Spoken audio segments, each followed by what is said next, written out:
The Thrifty Scot is a starter base designed around a single, hyper-efficient loot room. The idea is to keep the base compact, yet to provide sufficient storage space. It provides all the necessary items to work as a main base for people who want to play a casual wipe on Tier 2 level. However, since it uses the 7-box loot room, people kept running into issues once the April 2019 update had hit. Thus, I decided to make an update on the base and bring it to late 2019. The Thrifty Scot 2 features a hyper-efficient main loot room with a storage capacity equivalent of almost 8 large boxes, a tool cupboard protected by a window and a floor tile, which prevents raiders from jumping in and grabbing its contents without destroying either the window frame or the floor tile, a workbench, furnaces, space for 2 sleeping bags, and even a locker if you desire, a shotgun-trapped chute that makes door raiding a challenge, and a shooting floor that allows to check for door campers, provides space for the repair bench, the research table, and extra sleeping bags. The base has become sturdier and can be upgraded to a 12-rocket full raid. This can be sufficient to ward off casual raid attempts. If you lay low and don't make powerful enemies, you might get quite far beyond early wipe with this base. In this configuration, it costs roughly 4k wood, 5k stone and 2k metal frags to build, which results into a very manageable daily upkeep that can easily be covered by hitting 2 trees, a stone and a metal node. My impression is that the base is largely used by newer players. Thus, I decided to go for thorough step-by-step explanations and assume as little previous experience as possible. If you hold out until the end, I will show you an optional, never-seen-before, electricity-based defense mechanism that may truly put salt in the plans of that toxic neighbor who tries to raid you. We enter the base via a roof ramp that leads directly onto the shooting floor. This double door can be opened to serve as an airlock. The primary purpose of the shooting floor is to give you the ability to check your surroundings before venturing out. Most small bases do not allow to do that, which means people can sneak up on you and lock you inside of your base. The wooden window shutters allow you to control from which direction you can take fire. The shooting floor further provides you with a space to temporarily put down a repair bench or a research table. I built it out of wood, because it keeps the upkeep low and it makes the base look like less of a target. Since the shooting floor is not part of the honeycomb, it does not matter that raiders can use tools to break into it. In fact, this is desirable because it may tempt raiders to continue the raid through doors, which is not the most efficient raid strategy. Down the chute we are greeted by undrainable shotgun traps. This is the utility area where we do our smelting and crafting and where we find all the electrical components. There is space for 2 sleeping bags here as well. Behind this garage door we find a locker which allows to quickly switch between gear sets. The second garage door leads to the main loot. This part of the design has changed significantly as a response to the April 2019 update. Instead of 7 large boxes, we now find a mix of large and small boxes, which in some provide even more storage capacity, equivalent of 7.6 large boxes.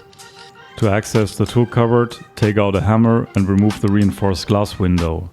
In comparison to the previous version of the base, the TC is now much better protected. If raiders go through doors, they will be stuck in front of a sheet metal window, which is blocked by that floor tile. Put the window back on if you plan to leave the base for a longer period of time. It can be repaired with a hammer for just 12 metal fragments. Let's start the build with the footprint. Triangle, square, triangle, square, triangle.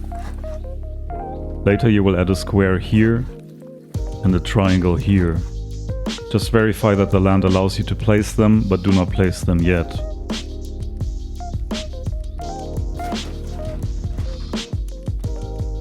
Place 2 walls and a ceiling around that first square. Then place a tool cupboard, or a TC for short, onto that triangle quite far to the left and lock it with a key lock. Close the triangle off with a window frame facing the square foundation. For now, lock it with wooden window bars. It may not help much, but at least it's not trivial to loot the TC at this point. Use the TC to store your materials while you farm for the rest of the base. It's safer there than on your body. Build walls around the square next to the TC and close it off with a wooden double door. This is going to be the main loot room. For now, use it for small boxes and your sleeping bags. Again, you probably have to use key locks for the doors, even if you play in a group. My team and I usually handle this by assigning one person that stays in the base and operates the door, while the rest of the team farms material for the next build steps. Extend outwards by upgrading the next foundation, adding another wall as well as another wooden double door.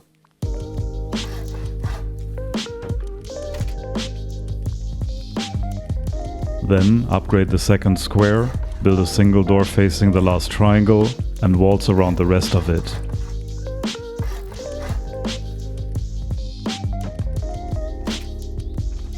If the double door opens outwards, it will block the entrance of the single door, preventing door campers from running into your base while the outer door is open. So far, I have used wood for the build to demonstrate that you should not be afraid to upgrade your starter to just wood at first. Nevertheless, as soon as you find stone, upgrade all parts of the base until it is stone. Your next goal will be to obtain low-grade fuel for furnaces. Craft up to 3 furnaces and place them in a row opposite of the entrance. If you play in a team, use the first batch of metal fragments to upgrade all logs to code logs. Then upgrade the outer door to sheet metal. This makes you flame rate proof. Invest the next batch of metal fragments into 2 large boxes and a barbecue to start working on the main loot room.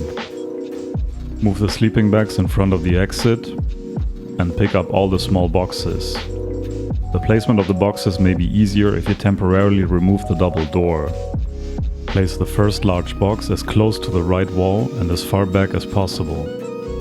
Place a barbecue with the lid facing away from that box right next to it. The second large box should fit into the remaining space, again as far back as possible. One small box can go underneath the barbecue. Place another small box in front of the barbecue and 2 more small boxes left and right of it. Remember that you can use the barbecue to store any item, not just food, so it's practically a small box. Thus, the barbecue and the 4 small boxes have the same storage capacity as 2 large boxes, turning this already into a 4-box loot room. Verify that you can replace the door. If that does not work, check whether any of the boxes is too close to the door frame. This should provide enough storage for now, so we will invest the next batch of metal fragments elsewhere. Once you obtained 50 scrap, craft a tier 1 workbench and place it into the corner next to the exit.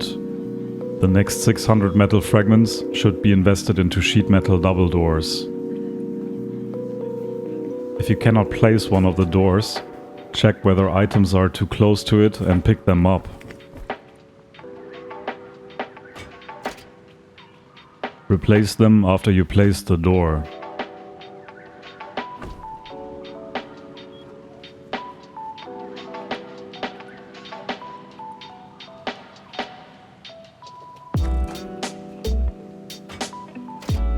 Now let's complete the loot room design.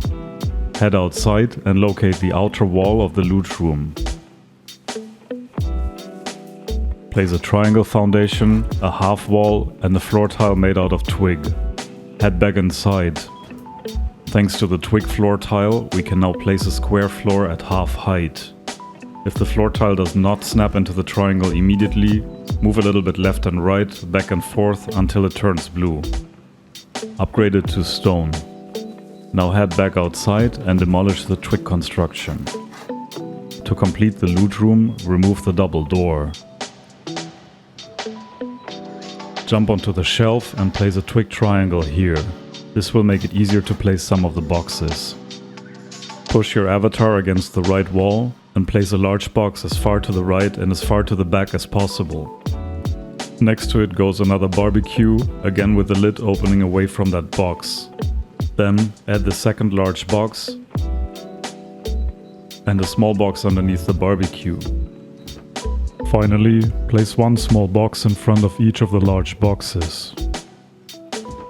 You may not be able to align them well because of the lack of space, but don't worry about that. Once you destroyed the twig and you replace the double door, the loot room is complete. It now almost holds as much storage as 2 traditional loot rooms. This completes the first phase of the build, which already provides you with a functional starter base. If this is sufficient for you, you can just close off the remaining triangle with another single door and call it a day. If you wish to have that shooting floor though, leave that triangle open and let's enter the second phase of the build. Locate this side of the main loot room and place a wooden foundation. Place a roof and close it off on the sides. This will create a ramp that allows you to run onto the base. Place a single door frame above the exit with a soft side facing the gap and add in a sheet metal double door. Close off the other side of the gap with a stone wall. Then place a stone wall frame with a wooden double door onto this square. The double door should open towards the roof ramp. In front of said roof ramp, place a single wooden double door. Surround the rest of the base with windows and protect them with wooden window frames.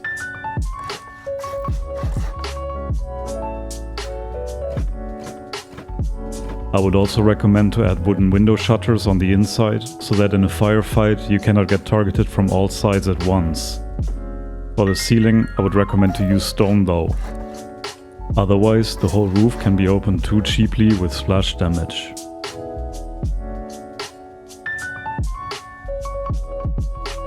Now we need to create safe access to the shooting floor from the inside of the base. Go to the base's exit and have one furnace ready. Close off the opening with stone walls. Place the furnace as far back into the corner as you can. To get onto the second floor, jump onto the furnace and then through this doorway. From now on, enter and exit the base through the shooting floor. Don't forget to close out the ceiling of the chute. Remember that you can place a repair bench or a research table inside of the shooting floor if needed. You can pick them up with a hammer and store them in a box inside of the loot room if you don't use them. Unlike many other items, picking them up does not damage them. You can further use the shooting floor for even more sleeping bags, for example for your friends or allies, or if your team is just very big. This completes the second phase of the build. So far, the build has not required any blueprints. In this part of the video, I show you how to upgrade the base further once you obtained certain items. Once you get the ladder blueprint, replace the furnace that currently serves as jump up with a ladder. This will significantly increase your mobility. Once you obtained reinforced glass windows, use it to close off the TC. This will immensely strengthen the base against the door raid, as the glass window is as strong as the stone wall. Or even stronger. According to Rust Labs, when raiding with satchels, a glass window requires 12 satchels to be destroyed, the stone wall only 10. To access the TC, pick the window up with a hammer. As you can see, it takes damage when you remove it. When you place it back, repair it for 12 metal fragments by hitting it with your hammer. Once you find the garage door blueprint, replace the 2 sheet metal doors inside of the core. Make sure that the rollers are oriented towards the respective square floor. If you place them in the wrong orientation, the rollers will stick through the wall. And this gives raiders the knowledge that in the case of a door raid, they would have to face garage doors. Remember that you might have to pick up items in case the door does not place.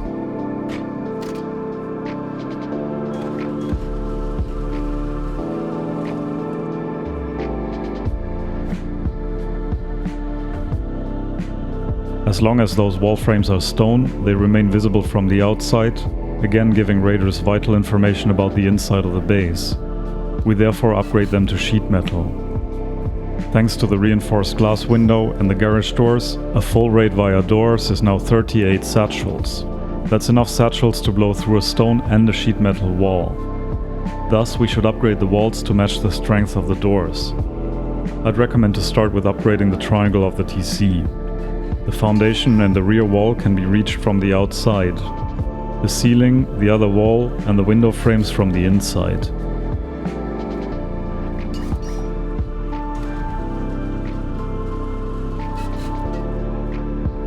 Then upgrade the main loot room. Again, you might have to head outside of the base to upgrade the foundation and the rear wall.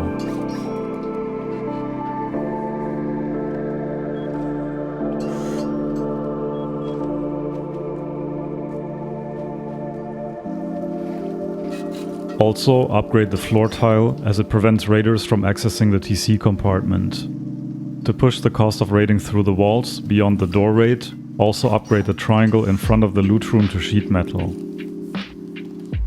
If you obtain the shotgun trap blueprint, place 1 or 2 above the furnaces pointing at the chute. In this configuration they are undrainable and thus become a major obstacle for raiders and door campers. More than once we got free gear sets that way. In the past we had raiders blowing through the floor tile after they had encountered the shotgun traps. Upgraded to sheet metal to prevent that. In case you accumulate 500 scrap for a tier 2 workbench, we can replace the tier 1 workbench. Craft the tier 2 workbench, then take a hatchet and destroy the tier 1 workbench. The tier 2 workbench will fit right into the same space. Note that you can place a small box underneath it for a little bit of extra storage. With a tier 2 workbench, you will be able to craft lockers in case you obtained the blueprint. The triangle in front of the loot room still has enough room for one.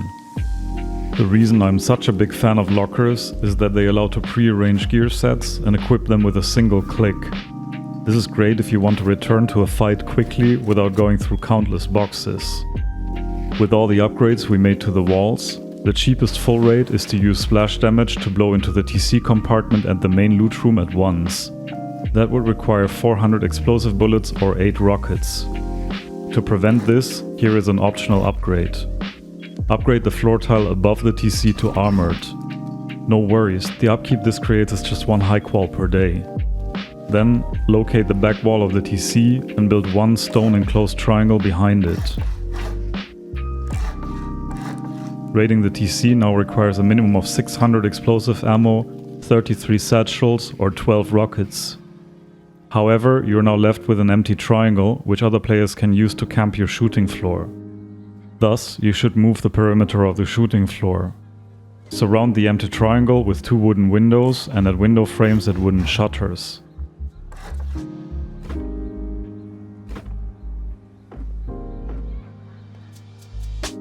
Then, soft side pick this window frame. 3 machetes will do the job. Don't hesitate to use the repair bench to save materials. And congratulations, this is the Thrifty Scot 2 done.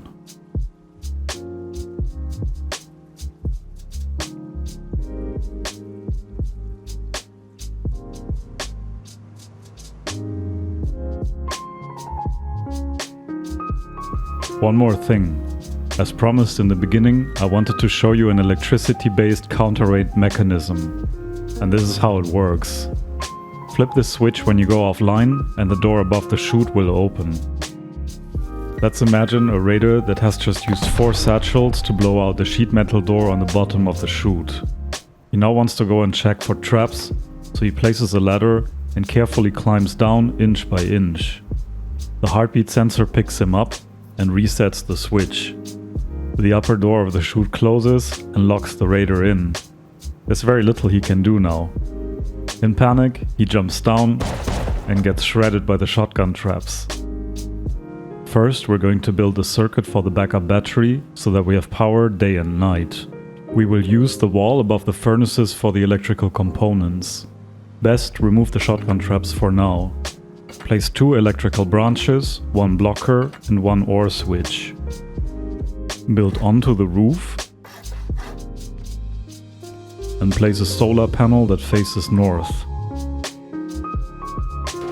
Then run the solar panel into the input of the first electrical branch.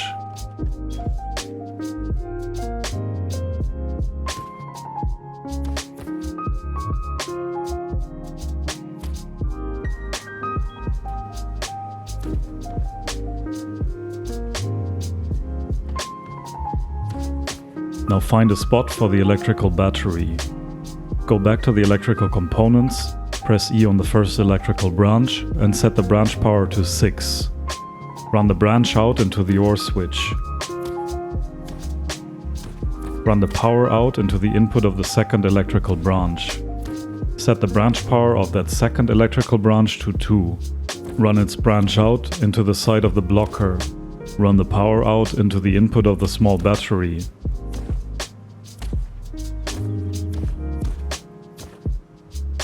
Then run the output of the small battery into the input of the blocker, and the output of the blocker into the other input of the OR switch. This circuit ensures a consistent power supply. During the day, the solar panel powers the circuit and charges the battery with its excess energy. During the night, the battery kicks in and powers the circuit for as long as it has charge. For the actual circuit that operates the door, place an electrical branch and a switch that you can easily reach. Connect the output of the OR switch to the electrical branch. Connect the output of the electrical branch to the switch.